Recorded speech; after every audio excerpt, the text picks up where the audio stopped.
नमस्कार दोस्तों।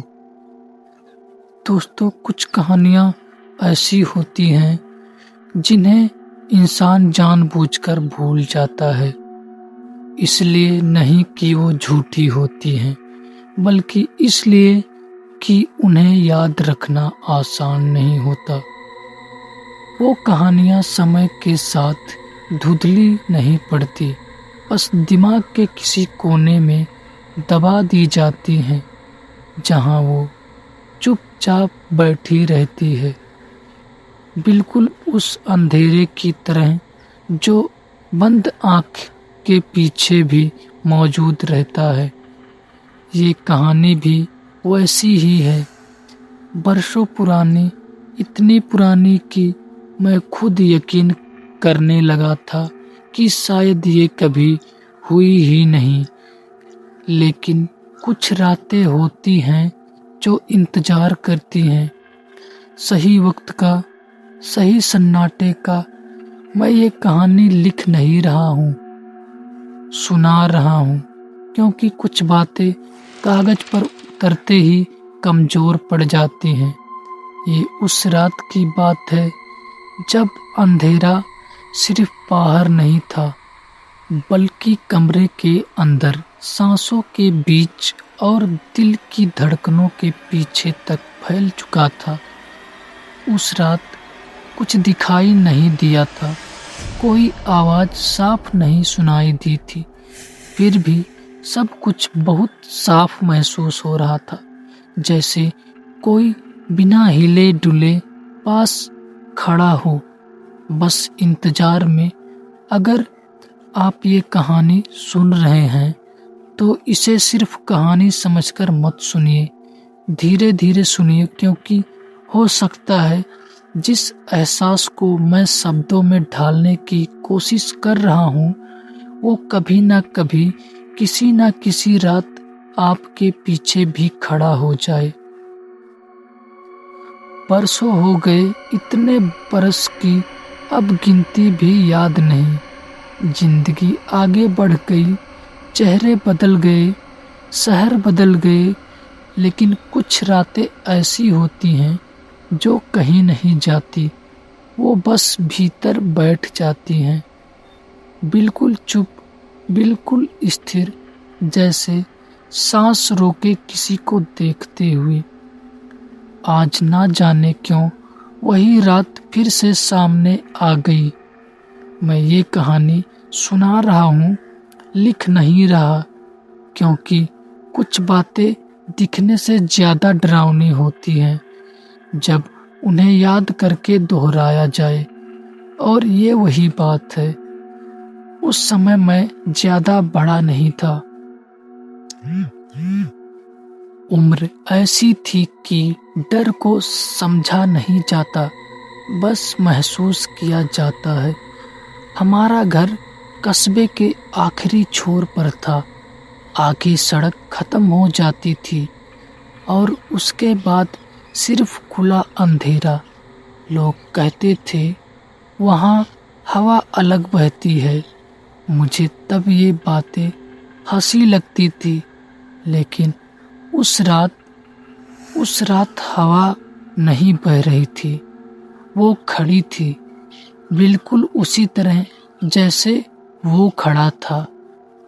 शाम ढलने के बाद घर में अजीब सी शांति उतर आई थी। माँ जल्दी सो गई थी, पिता शहर से बाहर थे, मैं कमरे में अकेला था।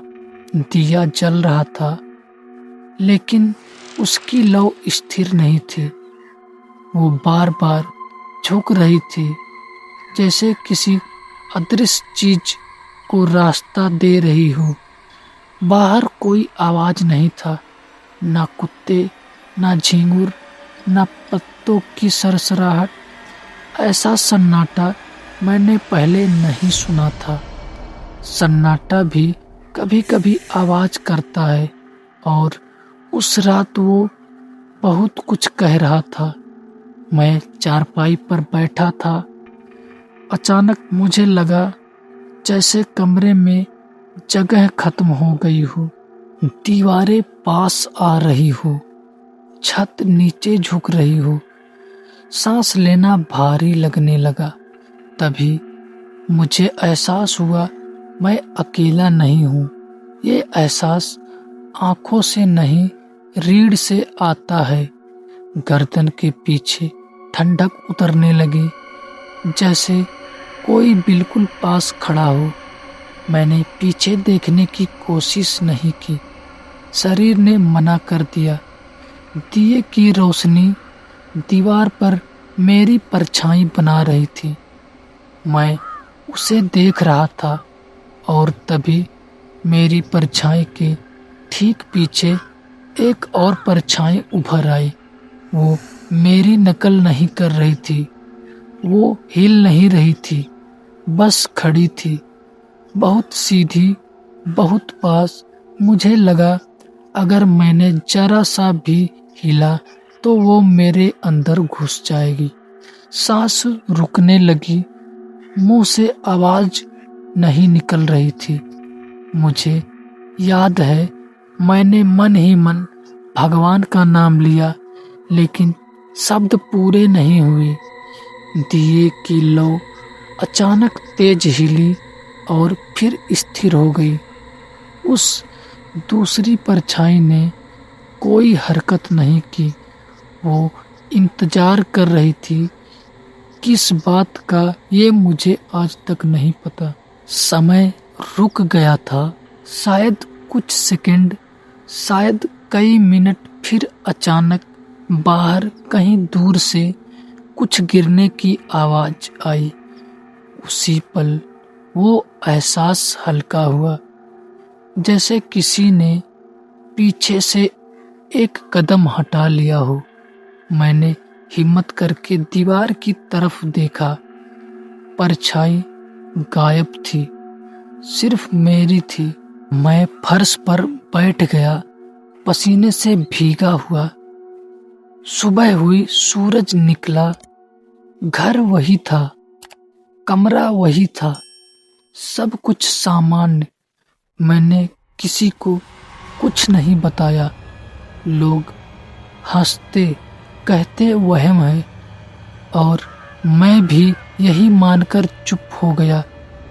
बरसों बाद आज रात मैं ये कहानी सुना रहा हूँ, इसलिए नहीं कि मुझे सब याद है, बल्कि इसलिए कि आज अचानक कमरे की लाइट बंद हुई और मुझे वही एहसास फिर से हुआ, वही ठंडक, वही दबाव। और तभी समझ आया वो उस रात गया नहीं था, वो खड़ा था। तो दोस्तों, आपको ये कहानी कैसी लगी कमेंट करके बताइएगा। और अगर ये कहानी आपको अच्छी लगी तो हमारे वीडियो को लाइक और हमारे चैनल को सब्सक्राइब ज़रूर कर लीजिएगा। तो मिलेंगे किसी नेक्स्ट हॉरर स्टोरी के साथ।